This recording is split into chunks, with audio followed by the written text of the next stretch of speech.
qalu inna lillahi wa inna ilaihi raji'un alladhina idza asabatuhum musibatin qalu inna lillahi wa inna ilaihi raji'un. Allah dan arzikin Annabi Muhammad ka mana wannan maganin musiba da ta kunno mana ƙasar Najeriya. Banda ma wannan corona virus din, corona take ko rikoda?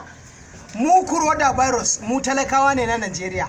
Muna karatu na farko wannan cutar ta yi sanadin da an kulle mana makarantu ga almajiranmu nan babu yanda za mu yi. Na biyu sallah an dakatar. Na uku ga azumi ya karaso. Bala'i na hudu gashi za a sa mana wannan kwafi za a kulle mu ko in ce an kulle mu jama'a na duniya. Jama'a me za mu yi idan ba mu ƙara koma gaban Allah ba? Mu muka saki Allah don haka Allah ya kyale mu, dama ya ce wa in uditun udina. Jama'a yanzu ku duba ku gani, ku duba ku gani, corona virus ba ta kashe mu ba amma yunwa za ta kashe mu.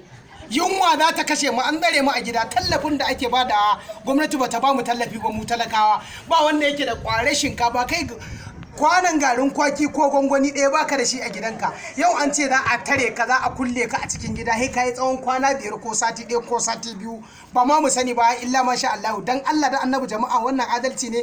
Din na Annabi ya ce amin, kuma duk wanda ya dau wannan abun ya lakin ya tura wa mutum 5 dan Allah dan arzikin Annabi Muhammadu. Sunana Muhammadu Kabiru mai tarbin salati. Zuciya ta ce ta harzaka, zuciya ta ce ta harzaka. Yanzu abin da za mu ci babu. To azumin malami da daɗin rai ne ba ka da warsa, yunwa ta sa warsa ta kama ka.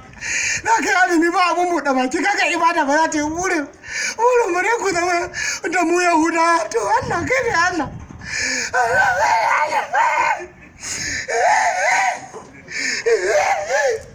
Ku kalli yadda na rame na ke kashe, ku kalli yadda na rame kamar ana ɗiba na yana miya da ni. Don Allah jama'ar Najeriya da kuke so ce mun dame ku don kuma da adalci amma ba adalci.